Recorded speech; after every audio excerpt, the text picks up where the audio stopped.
గౌతమ్ గారు నమస్తే సార్. నమస్తే అండి. గౌతమ్ గారు, అంటే ఈ వీడియో చూడగానే జనసేన అభిమానులు మన మీద పడి రక్కేయచ్చు కానీ ఈ క్వశ్చన్ మాత్రం మనం డెఫినెట్గా ఈ పాయింట్ లేవనెత్తాలి సార్. ఎందుకంటే పవన్ కళ్యాణ్ గారు ఆయన పని తప్ప ప్రపంచంలో ఉన్న వాళ్ళందరి పనులు చేస్తున్నట్టున్నారు. ఆయన అనిత గారు హోంమంత్రిత్వ శాఖ సరిగ్గా నిర్వహించట్లేదని చెప్పి బహిరంగంగా కామెంట్లు చేస్తారు. అలాగే ఆ, మన బిఆర్ నాయుడు గారు తిరుపతిలో క్షమాపణ చెప్పాలని చెప్పి బహిరంగ కామెంట్ చేస్తూ ఉంటారు. ఇవన్నీ బాగానే ఉన్నాయి కానీ అన్ని బాగానే చూసుకుంటున్నావు కానీ నీది కూడా చూసుకుంటున్నావా లేదా అన్నది ఇది ప్రశ్న అనమాట. ఎందుకంటే ఇప్పుడు అటవీ శాఖ ఆయన చేతిలోనే ఉంది. మరి అటవీ శాఖలో అన్ని గందరగోళాలు జరుగుతుంటే, అంత ఆక్రమణలు గురవుతుంటే, ఇప్పుడు ప్రభుత్వం వచ్చి 6 నెలలు అయినా సరే ఈ రోజు దాకా పెద్దిరెడ్డి మీద ఇంక నోరెందుకు లేపలేకపోయాడు? ఎందుకంటే పెద్దిరెడ్డి ఒక అటవీ శాఖలో ఇది ఆక్రమించుకున్నారనే కాదు కదా. మనం చాలా మంది చెప్తా ఉన్నారు. ఆ, ఇది స్మగ్లింగ్ ఒకటి జరుగుతూ ఉంది, ఎర్రచందనం స్మగ్లింగ్ ఒకటి జరుగుతూ ఉంది, అలాగే మిగతా కూడా జరుగుతూ ఉన్నాయని. మరి వాటన్నిటి మీద ఈ రోజు దాకా పవన్ కళ్యాణ్ ఏం యాక్షన్ తీసుకున్నాడు? మిగతా వాళ్ళ మంత్రిత్వ శాఖ మీద ఉన్నంత ఉత్సాహం ఆయనకి ఆయన సొంత మంత్రిత్వ శాఖ మీద లేదా? ఏంటి సార్?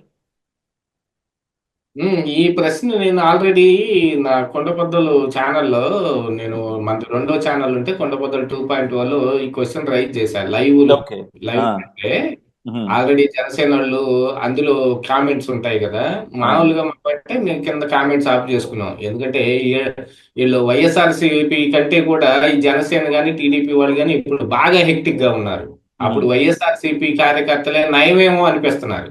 ఉహుం, వాడు వాడు నేను ఇప్పుడు వాడు అన్న మాట నేను పలకలేను కానీ ముడ్డు మూసుకోబోయి అన్నాడు. ఉహుం. అంటే వేరే భాషలో. అదేలే. ఆ, ఇంకా ఆ తర్వాత ఆ చివరిలో పదాలు ఉంటాయి కదా. ఉమ్, లకారాలు చకారాలు అదే. మకారాలు ఏవి ఉంటాయే, అవును. ఉహుం, లం కొడక ఇట్లాంటి అవి కూడా వాడుతున్నారు. ఉహుం, దీనిలో వీళ్ళకంటే వైఎస్ఆర్సీపీ వాళ్ళే నయమేమో, తిట్టాల్సిందంతా తిట్టి చివరిలో సార్ అంటారు. ఉహుం, ఆ, వీళ్ళు అది కూడా మర్చిపోయి మళ్ళీ లకార చకార మకారాలు వేస్తున్నారు. మరి వీళ్ళ సభ్యత వీళ్ళ సంస్కారం ఏందో చూద్దాం. ఆ, ఎన్నాళ్ళు ఉంటుంది ఇది, ఈ పొగరు మాత్రం ఎన్నాళ్ళు. ఉహుం, నేను ఆల్రెడీ ఇదే ప్రశ్న సంధించాను మధ్యాహ్నం. ఓకే. ఆ ఆహా, ఎందుకంటే ప్రభుత్వంలోకి వచ్చి 7 నెలలు అయింది, ఆయన మంత్రిత్వ శాఖ తీసుకొని కూడా 7 నెలలు అవుతుంది. అదే కదా అర్థం. అవును. సొండూరు పవర్ మీద అందులో కొన్ని అటవీ భూములు ఉన్నాయని జగన్మోహన్ రెడ్డికి సంబంధించిన కంపెనీ అని చెప్పి దాంట్లో ఇన్స్పెక్షన్కి వెళ్ళాడు కదా. ఉహుం, నేను మంత్రిని అని చెప్పి. ఉహుం, ఈయన కలగజేసుకోలేని మంత్రి ఏదండి చెప్పండి. హోంమంత్రి మరీ మాట్లాడితే బాగోదేమోనని మిగతా అందరూ ఊరుకున్నారు కానీ మనం ఊరుకోం కదా. మనం ప్రశ్నించే తీరుతాం.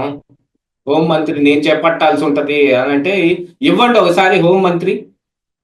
పవన్ కళ్యాణ్కి ఇవ్వండి, ఏం పగలు పొడుస్తాడో చూద్దాం ఒకసారి. రాష్ట్రంలో ఒక్క క్రైమ్ లేకుండా చేయగలడా? అది క్రైమ్ చేసే వాళ్ళ ఇంటెన్షన్ ని ఒక్కోసారి మనం ఎవరు ఆపలేదు అది. ఇక సోషల్ మీడియాలో పోస్టులు అంటే ఆయన మాట్లాడిన ముందు ఇంకా చాలా ఉన్నాయి. అది వాళ్ళ కార్యకర్తలు వాళ్ళ పార్టీలో ఉన్న ఎవరో మీద ఎందుకు రాయపాటి అరుణ మీద వాళ్ళ జనసేనకు సంబంధించిన కార్యకర్తే బూతులతోటి విరుచుకుపడి ఆ అమ్మాయిని కడుపులో తన్నాడు. ఆ అమ్మాయి వెళ్ళి పార్టీలో ఒక కంప్లైంట్ చేస్తే నువ్వు చట్టపరమైన చర్యలు తీసుకోమ్మా అని చెప్పారు. ఇది ఎన్నికల ముందు జరిగింది. అదే ఇప్పుడు వాళ్ళ అమ్మాయిని మరి వర్రా రవీందర్ రెడ్డి ఏదో తిట్టాడు అనగానే వాళ్ళ అమ్మాయి అది చూసి ఏడ్చిందంట. ఆ అది చదివి కళ్ళ నీళ్లు పెట్టుకుందంట. ఇంక ఈయనకి పట్టలేని ఆవేశం వచ్చింది. వీళ్ళంతా క్షణికావేశ పరులు అనమాట. ఉద్రేకం అవన్నీ ఉంటాయి.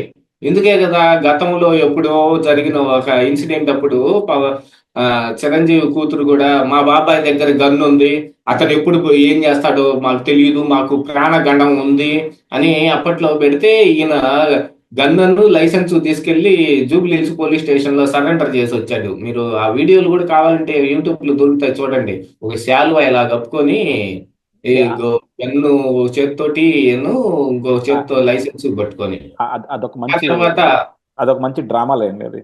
ఉమ్, అదొక డ్రామా అయితే ఆ తర్వాత ఆ ఆయన ఎందుకు కొట్టించుకున్నాడు, ఏ కారణానికి కొట్టించుకున్నాడో మనకు తెలియదు కానీ గుండు కొట్టించుకున్నాడు. ఉహుం, అప్పుడు ఏం జరిగింది చూశాం కదా. ఎవరో ఒక జర్నలిస్టు ఈ గుండుని తీసుకెళ్లి పరిటాల రవికి ఆపాదించేసి అతన్ని ఏదో మా మామూలుగా దేహశుద్ధి చేసి క్షవరం చేశారు అని ఒక పుకారు ఒకటి గుట్టించాడు. కానీ అప్పట్లో జానీ సినిమా అని ఒకటి రిలీజ్ అయ్యి ఇతనికి మేధావితనం బాగా పెరిగిపోయింది, నేను దర్శకత్వం వహించేసి చూడు ఇది ఎట్ట చేస్తాను అని అంటే అది అట్టర్ ఫ్లాప్ అయిపోయింది ఆ జానీ సినిమా. ఆ రోజుల్లో మరి ఇక ఇతను ఏం చేయాలో అర్థం కాని పరిస్థితులు, బిత్తర చూపులు కూడా చూశాడు. అలాంటి పరిస్థితుల్లో దేంతోనో గుండు కొట్టించుకున్నాడు. అది ఏ ఏ పరిస్థితికి దారి తీసిందో చూడండి.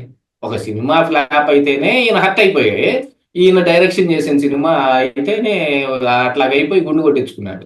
ఇలాంటి క్షణికావేశం గలవాడు మరి ఈ హోంమంత్రి ఆయనకి ఇస్తే ఏం చేస్తాడు. ఒక్కసారి నా రిక్వెస్ట్ మేరకు నేను చంద్రబాబు నాయుడు గారిని పర్సనల్ గా రిక్వెస్ట్ చేస్తున్నాను, ఒక 6 నెలల పాటు ఈ హోం శాఖని పవన్ కళ్యాణ్కి ఇచ్చి చూడండి, ఏం చేస్తాడో మేము కూడా చూడాలనుంది మాకు కూడా. అనిత ఏం చేయలేదు, పవన్ కళ్యాణ్ ఏం చేస్తాడు ఒకసారి చూడాలి. ఇక తర్వాత అది చాలా వేరే వేరే దీంట్లో నడిచి దీన్ని నేను పవన్ కళ్యాణ్ చెప్పిన దాన్ని నేను పాజిటివ్ గానే తీసుకుంటానని ఆవిడ కూడా అనౌన్స్ చేశారు. కాబట్టి ఇంక మనం ఏం మాట్లాడం. అనిపించుకున్న ఆవిడే ఏం మాట్లాడకపోతే మిగతా వాళ్ళు ఎందుకు? కాకపోతే మనకు మాట్లాడే ఛాన్స్ ఉంది. మంత్రి పదవులు కానీ లేకపోతే ఈ అధికారం కానీ వాళ్ళ సొంతమేం కాదు, వాళ్ళ ఇంట్లోంచి ఏం తెచ్చుకోవాలి ఆ చైర్లు. మనం ఓట్లేసి ఎన్నుకున్నాం కాబట్టి దాని మీద కొంచెం ఇది చేస్తే మనం ఇచ్చిన సీటే అని అనుకోవాలి. అప్పుడు ప్రజలకి బద్దులై ఉండాలి. మనం మాట్లాడేది కూడా వాల్యుబుల్ ఉంటే వాళ్ళు అంగీకరించి తీరాలి. మన ప్రభుత్వం వాళ్ళ ప్రభుత్వం కాదు అది. యాక్చువల్గా మనం ఎన్నుకుని వాళ్ళని ఆడ పెట్టాం. ప్రభుత్వం మనది. ప్రభుత్వం అనేది కంటిన్యూస్ ప్రాసెస్. ప్రభుత్వం ప్రజాప్రభుత్వం ఎప్పుడైనా సరే. ఇక ఈ పెద్దిరెడ్డి రామచంద్రారెడ్డి ఇష్యూ దగ్గరికి వచ్చేటప్పటికి ఇందులో ప్రధానంగా వినిపిస్తున్న మాటలు ఏమిటాయంటే, పెద్దిరెడ్డి రామచంద్రారెడ్డి ఒక అటవీ భూమిని 75 ఎకరాల మేరకు చదును చేసేసి అందులో వ్యవసాయ క్షేత్రము ఒక ఫామ్ హౌస్ కట్టుకున్నాడు. దానికి వేరే దోవ నుంచి కొన్ని నిధులు కూడా మళ్లించి దానికి రోడ్డు కూడా వేసుకున్నాడు. కోట్ల రూపాయలు ఖర్చు పెట్టి దానికి రోడ్లు వేసుకున్నాడు. ఆ రోడ్లోకి ఎవరిని రానివ్వరు. ఇంకా అదేమంటే థిక్కెస్ట్ ఫారెస్ట్ అది.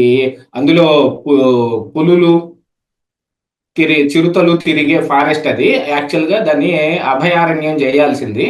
మరి ఇప్పుడు అది రిజర్వ్ ఫారెస్ట్ చేస్తే ఏ గొడవ ఉండేది కాదు. రిజర్వ్ చేయలేదట్టుంది. అందులో మరి ఆయన వేసుకున్నాడు. దాన్ని ఇంకా చూడండి, కోడి గుడ్లు పెట్టినట్టు పిల్లి పిల్లలను పెట్టినట్టు ఈయన తడవ కొంత దాన్ని అడంగల్లోనూ 1B కూడా ఎక్కించేసుకున్నాడు. రిజిస్ట్రేషన్స్ కూడా ఎవరి దగ్గర నుంచో కొన్నట్టు రిజిస్ట్రేషన్, ఆ తర్వాత దాన్ని రెన్యూ చేసేటప్పుడు మరికొంత ఎక్కియటం ఇట్లా చేసుకుంటా వచ్చాడు. ఇవన్నీ జరిగినాయి. ఇదంతా జరిగింది మరి పవన్ కళ్యాణ్కి తెలీదా? ఆయన మరి ఆ శాఖకే కదా తీసుకుంది, అటవీ శాఖే కదా ఉంది. ఆయన అవ్వద్దు, రియాక్ట్ అవ్వద్దు. సివిల్ సప్లైస్ దాంట్లో ఏలు పెట్టి కాకినాడ పోర్టులోకి వెళ్ళి షిప్లోకి వెళ్తానని నానా యాగి గోలా చేసి చివరాఖరికి సీజ్ ద షిప్ అన్నాడు. ఇది మీ సొంత శాఖ అండి. దీంట్లో మీరేం చేశారు అని అంటే, ఇప్పుడు చట్టపరమైన చర్యలు తీసుకుంటానికి మేము ఆదేశాలు ఇస్తున్నాం. ఆదేశాలు ఇయటం ఏంటి? ఈ పాటికి మీరు ఆ ఫారెస్ట్ దగ్గర ఉండాలి కదా యాక్చువల్గా రూల్ ప్రకారం. అయితే షిప్ దగ్గరికి వెళ్ళారు కదా, షిప్ దగ్గరికి వెళ్ళారుగా బియ్యం చూడటానికి. జగన్మోహన్ రెడ్డి సింధూర్ పవర్స్ లో అటవీ భూములు ఉన్నాయంటే ఎంఆర్ఓను ఆర్ఓ ఇన్స్పెక్షన్ ఆఫీసర్ తోటి మీరు కూడా ఆడికి వెళ్ళారుగా. ఇప్పుడు ఏడకు కూడా వెళ్ళాలి కదా. ఈ 6 నెలలు ఏం చేశారు సార్? ఈ 6 నెలలు ఇప్పుడు వీళ్ళందరూ బయట పెట్టేదాకా ఈయన ఏం చేస్తా ఉన్నాడు? ఈయన ఎందుకు కనిపెట్టాడు? ఏం చేస్తున్నారు అసలు? ఆయన శాఖ తప్ప మిగతా అంతా చేస్తున్నారు. Deputy CM, Pawan Kalyan CM, ఈ ఇష్యూలు రేజ్ అవుతున్నాయి. సనాతన ధర్మము, సనాతన ధర్మ బోర్డు, సనాతన ధర్మ పరిరక్షణ. మనిషి అనేవాడు ఒకడు బ్రతికుంటే ఆ తర్వాత అతనికి ధర్మం గాని అతనికి మతం గాని. ఈ జనసేనలను చూస్తే మాత్రం నిజంగా నాకు ఆశ్చర్యం వేస్తూ ఉంటుంది సార్. నిన్న ట్విట్టర్లో వీటిలో కూడా పోస్టులు చూస్తూ ఉన్నాం అనమాట. ఎక్కడ ఇప్పుడు కేంద్రం నుంచి ఫండ్స్ వచ్చో లేకపోతే ఏదో ఒకటి, ఇప్పుడు మన ఈ నిమ్మల రామ్మోహన్ నాయుడు గారు వీళ్ళంతా కూడా యాక్టివ్గా వర్క్ చేసి పోలవరాన్ని ఏదో ఒకటి స్టార్ట్ చేద్దామని చెప్పి చూస్తూ ఉన్నారు. వాళ్ళు ఏం చేస్తారు? పోలవరం ఎమ్మెల్యే ఆయన సాధించిన విజయం, ఆయన వల్ల పనులు ముందుకెళ్తున్నాయి, ఆయన ముందుండి నడిపిస్తున్నాడు అని చెప్పి ఆయనకి ఎలివేషన్లు వేసుకుంటా ఉన్నారు. అవును. అప్పుడు శ్రీహరికోటలో నుంచి ఒక రాకెట్ ప్రయోగం చేస్తే, రాకెట్ ప్రయోగం చేసినందుకు గాను అప్పుడు సీఎంగా ఉన్న జగన్మోహన్ రెడ్డికి శుభాకాంక్షలు తెలుపుతూ అక్కడ ఫ్లెక్సీలు కట్టించుకున్నారు ఆడ కార్యకర్తలు కొంతమంది. ఈయనేమన్నా వెళ్ళి రాకెట్ ప్రయోగం చేసి వచ్చాడా ఏంది? సైంటిస్టులు కొన్ని సంవత్సరాల పాటు దాన్ని చేస్తే అది చివరికి పోయి అక్కడ దిగి కనుమరుగైపోయింది. ఆ తర్వాత మళ్ళీ మొన్న పంపించాము.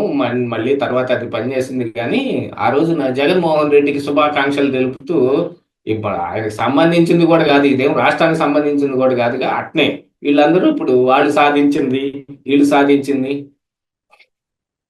పోలవరం ముందు కట్టిందంతా పోయింది. ఇప్పుడు చివరిలో వచ్చి వీళ్ళు అధికారంలో ఉన్నారు కాబట్టి వీళ్ళు సాధించేశారని పెట్టుకుంటారు. ఈ రోజుకి పెద్దిరెడ్డి రామచంద్రారెడ్డి మరి ఆ వ్యవసాయ క్షేత్రం దగ్గరికి పవన్ కళ్యాణ్ బయలుదేరి వెళ్ళాలి. షూటింగ్ లో ఉన్నాడో లేకపోతే మరి ఇంకేం ఏ పనిలో బిజీగా ఉన్నాడో మనకి తెలియదు కానీ 2 రోజులు షూటింగ్, 2 రోజులు పాలన, 2 రోజులు రెస్ట్ ఇట్లా ఉన్నాడట ఆయన. మరి ఇప్పుడు వెళ్ళొద్దు అక్కడికి, వ్యవసాయ క్షేత్రం దగ్గరికి వెళ్ళి మొత్తం పరిశీలించొద్దు, లేకపోతే ఇంకేమన్నా కావాలంటే మామూలుగా సీజ్ అనొద్దా అడిగిపోయి కూడా. కానీ అనరు. ఎందుకయ్యా అనంటే మళ్ళీ వాళ్ళకి ఉన్న లాలూచీలు ఉంటాయి. వాళ్ళ అన్నయ్య గారి అబ్బాయి గారి భార్య గారి బంధువులు వీళ్ళు, అందుకని వాళ్ళ మీద ఒకంత ఇది చేస్తారు. ఇప్పుడు దాంతో పాటుగా ఏంటంటే ఈ పెద్దిరెడ్డి రామచంద్రారెడ్డి కూడా ఇప్పుడు ఇక్కడ అర్జెంటుగా ఇక్కడ అధికారం లేదనుకోండి, గతంలో మనం చేసిన అవినీతి అంతా బయటపడకుండా ఉంటే ఏం చేయాలి? కేంద్రంలో ఎవరున్నారో వాళ్ళతోటి కాంటాక్ట్ లో ఉంటే సరిపోయింది. ఆ పని ఇప్పుడు గట్టిగా చేస్తున్నాడు పెద్దిరెడ్డి రామచంద్రారెడ్డి. బీజేపీ తోటి విపరీతమైన మంతనాలు చూస్తూ వాళ్ళతోటి మిలాఖత్తులోను ఉన్నట్టే. ఇప్పుడు బీజేపీ రూట్ మ్యాప్ ఇయ్యింది, పవన్ కళ్యాణ్ ఏం చేయడు కదా. ఈ రోజుకి కూడా అడగండి, రూట్ మ్యాప్ ఇస్తేనే చేస్తాను నేను ఏదైనా కానీ. ఇక మీదట కూడా అదే చేస్తాడు, ఎందుకంటే వాళ్ళ అంట బట్టే ఇతను పార్టీ నడుపుతున్నాడు. ఇంకా ఈయన చేతులు వాళ్ళ చేతుల్లోనే ఉన్నాయంటారు. ఈయన చేతులు ఇంకా వాళ్ళ చేతుల్లోనే ఉన్నాయి, అవి ఎప్పటికీ ఉంటాయి. అందులో నుంచి బయటకు 2019 ఎప్పుడు వచ్చి బిఎస్పి పార్టీ తోటి ఇటు వామపక్షాలతోటి పెట్టుకున్నాడు. చిచ్చి నేనేంటి ఇలాంటి పని చేశానని ఎన్నికలు అయిపోగానే వెంటనే పోయి మళ్ళీ బీజేపీ తోటి ఎన్డీఏలో జాయిన్ అయిపోయాడు. అన్న కాంగ్రెస్ చేతులు పట్టుకుంటే తమ్ముడేమో బీజేపీ చేతులు పట్టుకున్నాడు. అట్లా ఉంటాయి. సరే, వాళ్ళ పరిస్థితి ఏంటి, ఎందుకు దానికి వెళ్ళట్లేదు అనే దాని మీద ఇది ఇప్పుడు విచారణకు ఆదేశించారు. దాంట్లో ఏమి నిగ్గు తేలుస్తారో చూడాలి. ఇప్పుడు పెద్దిరెడ్డి రామచంద్రారెడ్డి కూడా ఒక ప్రెస్ మీట్ పెట్టి అందులో ఆయన కూడా ఇందులో ఏదో ఉత్తుత్తుది తప్ప ఇదేదో కామెడీగా ఉందన్నట్టుగా ఏదో మాట్లాడాడు. సరే, ఇక ఆయన ఏం మాట్లాడినా నిజమైతే వీళ్ళు అధికారులు తేల్చే అవకాశం లేదు. ఎందుకంటే పెద్దిరెడ్డి రామచంద్రారెడ్డి ఇంకా చాలా బొక్కలు ఉన్నాయి అక్కడ. పొంగనూరు నుంచే మన బీసీవై పార్టీ రామచంద్ర యాదవ్, ఈయన ఎలక్షన్ అఫిడవిట్ లో వాళ్ళ భార్య పేరు మీద ఉన్న ఒక 140 ఎకరాల భూమిని మెన్షన్ చేయలేదు. ఇతను అబద్ధం చెప్పాడు, ఎలక్షన్ కమిషన్ కి ప్రతిదీ చెప్పాల్సిన అవసరం ఉంది, ఇతను చెప్పలేదు అని కోర్టులో కేసేసి ఉన్నాడు. దాని మీద ఇప్పుడు మరి ప్రభుత్వం ఇంప్లీడ్ అవ్వద్దు. వీళ్ళ వ్యతిరేక పార్టీలో ఉన్నాడు ఈయన పెద్దిరెడ్డి రామచంద్రారెడ్డి కుప్పంలో చంద్రబాబు నాయుడిని ఓడిస్తా అని పట్టుబట్టినోడు. మరి వాళ్ళ మీద ఎందుకని ఇంత ప్రేమ గారిపోద్దో తెలియదు. మనమేదో ఒకటి ఇది ఎందుకు ఇలాగా అని ప్రశ్నించామని మనల్ని అమ్మ బూతులు తిడతారు. నోటుకొచ్చిన బూతులన్నీ తిట్టారు నన్ను. ప్రశ్నించకూడదు ఎవరు, వీళ్ళకి హారతులు పట్టాలి, ఏం చేసినా రైట్ అని. ఈ కింద కూడా చూడండి ఒక కామెంట్. ఇంత ముందు మరి ఆవిడో ఆయనో తెలియదు, ఒక పార్వతీ చిట్టిని యూజర్ నేమ్ తోటి ఒక చాట భారతం ఉంటాయి, అంశం ఏదైనా కానీ. అవును, మరి అది నిజంగా చంద్రబాబు సహస్రనామావళి, సహస్రోత్తరం, అష్టోత్తరం మొత్తం కింద ఆయన ఎప్పుడెప్పుడు ఏమేం చేశాడో మొత్తం ఉంటాయి. పైన ఉన్న వీడియోకి కింద ఉన్న ఆ కామెంట్ కి ఏం సంబంధం ఉండదు. నా ఛానల్లో కూడా ఎలా పెడతంటే, నేను రమ్మన్నా డిబేట్ కి రా, డిబేట్ లో మాట్లాడతాం. ఆయన ఆమె మరి కానీ ఎప్పుడు చాలా పెద్ద కామెంట్ పెడతా ఉంటారు. అది ఒక నిజంగా చాట భారతం ఉంటది. అది ఏఐ జనరేటెడ్ టెక్స్టా లేకపోతే నిజంగా ఎవరైనా కూర్చొని అది రాస్తున్నారో కూడా నాకు నా తెలియదు. నా నేను నా సమాచారం ప్రకారం ఏంటంటేనండి, అది ఉమ్, టీడీపీ పార్టీ ఆ ఆ ఆ ఐటీడీపీ దగ్గర ఉన్న ఒక యూజర్ ఐడి అనేది నా నాకు నా ఉమ్, ఇన్వెస్టిగేషన్ లో తేలింది. ఓకే. ఎందుకంటే అంత ఇన్ఫర్మేషన్ ఇస్తున్నారని నాకు డౌట్ వచ్చింది. నేను ఒకసారి ఆయనకి చెప్పాను, బాబు నీ నీ కామెంట్లు బాగున్నాయి, నువ్వు బాగా చేస్తున్నావు, నీకు ఇంత కంటెంట్ ఉంది కదా, వచ్చి మా ఛానల్లో చేరు, మేము జీతం కూడా ఇస్తామని చెప్పాను అనమాట. మీరు డిబేట్కి రండి, నేను మీకు యూట్యూబ్ లింక్ జూమ్ లింక్ పంపిస్తాను. మీరు నేను మనం లైవ్ లోనే తేల్చుకుందాం, ఎంతసేపు ఉన్నా ఏం మాట్లాడినా ఇలా కామెంట్ పెట్టేసి దులిపేసుకునే శనగలు తిన్నాం చేతులు కడుక్కున్నాం చంద్రబాబుని కీర్తించాం అన్నట్టుగా కాకుండా డిబేట్కి రండి, మాట్లాడదాం. మాట్లాడేటప్పుడు ఇప్పుడు రెండు చేతులు కలిస్తారు కదా చప్పట్లో. మీరు ప్రశ్న అడగండి, నేను సమాధానం చెబుతాను. నేను ప్రశ్న అడుగుతా, మీరు చెప్పండి సమాధానం. అప్పుడు తేలిపోద్ది కదా అసలు మ్యాటర్ ఏంటనేది. పైన ఏం వీడియో అది దేనికి సంబంధించింది ఉన్నా సరే, కింద ఒక సహస్రనామావళి, ఒక అష్టోత్తరం, ఒక ఇదేం చెప్పాలి, అష్టావధానం శతావధానం చేస్తారు చూడండి, అలాగా పెద్ద అవధానం కూడా ఉంటది అందులో. అవి చూడంగానే ఫస్ట్ ఆఫ్ ఆల్ చిరాకు వచ్చేసింది. ఎవరి మీద? వాళ్ళు ఎవరినైతే కీర్తిస్తున్నారో వాళ్ళ మీద చిరాకు వచ్చింది. ఆ పని చేస్తున్నారు వాళ్ళు. వాళ్ళు చేసేది చంద్రబాబు నాయుడుకి ఏదో ఉపయోగం చేస్తున్నాం అనుకుంటున్నారేమో మనకి తెలియదు, కానీ చంద్రబాబు నాయుడు ఏదో ఏహ్య భావం వచ్చేటట్టు చేస్తున్నారు. చేస్తే చేశాడు లేవాయా, ఇప్పుడు ఏం చేశాడు చెప్పు, ఇప్పుడు చూడు ఇదేంటి పథకాలన్నీ ఇవ్వటం కుదరదు అంటున్నాడు, దీనికి ఏం చెబుతావు అని అడగాలనిపిస్తుంటది. ఇప్పుడు నేను అడుగుతున్నా, పార్వతీ చిట్టినేని అనే యూజర్ నేమ్ ఉన్న ఆ పర్సన్ ని అడుగుతున్నా నేను, ఇప్పుడు చంద్రబాబు నాయుడు పథకాలు ఎందుకు ఇవ్వడం లేదు, లేట్ అవుద్ది అని చేతులు ఎందుకు ఎత్తేసాడు, ఈ విషయం ఆయన ముందు తెలియదా, ఎన్నికల హామీలు ఇచ్చేటప్పుడు తెలియదా అని అడగాలనిపిస్తుంది. కానీ చంద్రబాబు నాయుడు చెప్పింది నేను అర్థం చేసుకున్నా, నిజంగా ఇప్పుడు రాష్ట్రం ఉన్న ఆర్థిక పరిస్థితుల్లో అది ఇవ్వటం కుదరదు అని. ఎంత కీర్తించేటప్పుడు, ఎంత పైకి ఎత్తాలని చూసేటప్పుడు అలాంటి క్వశ్చన్ అడగాలనిపిస్తుందండి ఎవరికైనా. అందుకని అవి తగ్గించుకుంటే మంచిది. నేను మొన్న ఎందుకు చూశాను, నేను యూజువల్ గా ఈ మధ్య కామెంట్లు చూడటం మానేసి, ఇంతకు ముందు మన వాళ్ళు, మన సబ్స్క్రైబర్లు, లేదు మన వీడియో చూస్తున్న వాళ్ళు కదా, వీళ్ళ కనీసం రెస్పాండ్ అవ్వటం మన కర్తవ్యం అని చెప్పి నేను రెస్పాండ్ అవుతా.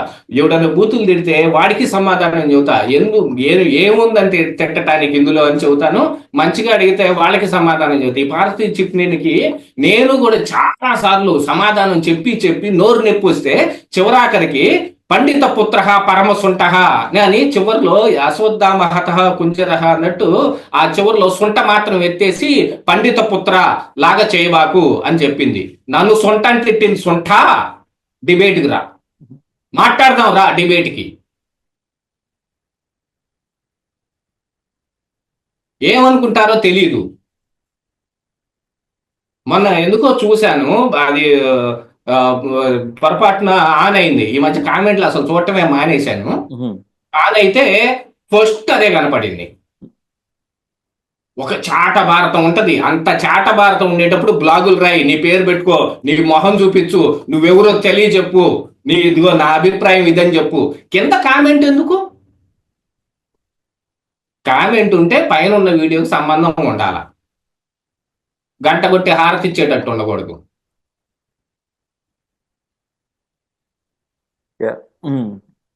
ఇది అసలు ఇది ఏమొద్దంటారు సార్? అంటే ఈ పెద్దిరెడ్డిది ఇది ఏమొద్దు, దీనికి ఏమన్నా తేలేది ఉందంటారా, లేకపోతే ఊరికి యాక్చువల్గా ఇదేం తేలదండి. ఇది వాళ్ళు అండర్స్టాండింగ్ లో ఉన్న బట్టి 7 నెలలుగా ఇలాగుంది. ఈ రోజు ఆంధ్రజ్యోతి టీవీ, ఏబిఎన్ ఆంధ్రజ్యోతిలో కానీ లేకపోతే ఈనాడు పత్రికలోనే ప్రముఖంగానే ప్రచురించారు. ఆ వెనకటికి నేను అతను అడవిని జయించాడు అని ఒక పుస్తకం చదివాను, బుక్ చాలా బాగుంటది అది. దానికి సాహిత్య అకాడమీ అవార్డు కూడా వచ్చింది దానికి. ఓకే. అతన్ని అడవిని జయించాడు అన్నట్టుగా సేమ్ ఆ టైటిల్ తోటి ఇలా ఈనాడు ఈటీవీ ఆంధ్రప్రదేశ్ లో అతను అడవిని మింగేశాడని టైటిల్ పెట్టి బాగా మంచి ఫుల్ లెంత్ ఇన్ఫర్మేషన్ ఇచ్చారు అందులో. అదే ఏం సర్వే నెంబర్లు ఏమిటి, ఆ సర్వే నెంబర్లు ఏడ దాకుండా, ఆ సర్వే నెంబర్లోకి ఇప్పుడు ఈయన పెట్టించింది ఎలాగ వచ్చింది, వీటన్నిటి మీద వాళ్ళు ఫుల్ లెంత్ గా బాగా ఇన్వెస్టిగేషన్ చేసి వేశారు దానికి. అయినా కూడా వీళ్ళు వీళ్ళు పట్టించుకోరండి దాని మీద. ఆ, ఈనాడు ఈటీవీ అంత పరిశోధన చేయగలిగింది మన పోలీస్ కానీ, మన వ్యవస్థ కానీ, మన ఎంఆర్ఓలు కానీ, మన ఆర్ఐలు కానీ ఎవరూ చేయరు. ఉహు, మనం ఏదన్నా ఒకటి సర్వే చేయండి రా బాబు అని మనం ఏదన్నా అప్లికేషన్ పెట్టుకుంటే వారం తర్వాత వస్తాం పో, 15 రోజుల తర్వాత వస్తాం పో, అసలు రాము పో, ఏం చేస్తావు చేసుకోపో, ఉమ్, వస్తే ఎంత ఇస్తావు, ఉమ్, ఇవన్నీ అంత ఎంత తీసుకున్నారో మరి అదే. ఆ పెద్దిరెడ్డి రామచంద్రారెడ్డి దగ్గర. ఉమ్, లేకపోతే ఆయన ఆ రోజున ఏం చూపించి భయపెట్టాడు. ఉహు, వాళ్ళకి మొత్తానికి అది ఉంది. ఈ ఈ రోజు ఈనాడు పేపర్లో క్రిస్టల్ క్లియర్ గా ఉహు, విత్ ప్రూఫ్స్ రాశారు. యా, ఈ ప్రూఫ్లు గవర్నమెంట్ కనపడవు. ఇదే ఈయన్ని పొంగనూరు పుడింగ్ అనే పేరు పెట్టాడు చంద్రబాబు నాయుడు గారు. ఉహు, ఈ పొంగనూరు పుడింగి నన్ను కుప్పంలో ఓడిస్తాడంట అని చెప్పిన అదే పొంగనూరు పుడింగిని ఏం చేయట్లేదు వీళ్ళు. ఏమిటాయంటే బీజేపీతో అండర్స్టాండింగ్, జనసేనతో అండర్స్టాండింగ్, చిరంజీవితో బంధుత్వం. పవన్ కళ్యాణ్ ఈ రోజుకి సాయంత్రానికి ఆయన అక్కడికి వెళ్ళి ఉండాల్సింది కదా. ఆ నియోజకవర్గంకి వెళ్ళి ఆడ ఈ సర్వేకి రేపన్నా సర్వేకి వెళ్ళాలి కదా ఆడికి. ఆ రోడ్డు ఏ నిధులతో వేపించుకున్నాడో మొత్తం చూసి వెళ్ళడు. ఎందుకు వెళ్తాడు? వాళ్ళోళ్ళు కదా. యా, చూద్దాం సార్. యా, ఇది డెఫినెట్ గా ఏంటంటే ఇది పవన్ కళ్యాణ్ గారి మీద డెఫినెట్ గా ఇది ఇన్నాళ్ళు ఆయన అందరినీ కామెంట్ చేస్తున్నారు కాబట్టి ఆయన శాఖలో జరుగుతున్న అవినీతి కానీ ఆయన శాఖలో జరుగుతున్న తప్పులు కానీ ఆయన్ని ఎలుగెత్తి చూపకపోవడం లేకపోతే ఆయన ప్రోయాక్టివ్ గా తీసుకోకపోవడం మాత్రం డెఫినెట్ గా ప్రజలు కూడా ప్రశ్నిస్తారు. సో ఇప్పటికన్నా ఆయన పక్క శాఖల మీద ఇంట్రెస్ట్ తగ్గించేసుకొని ఆయన శాఖల మీద అవగాహన పెంచుకుంటారని ఆశిద్దామండి. Thank you sir. Thank you very much.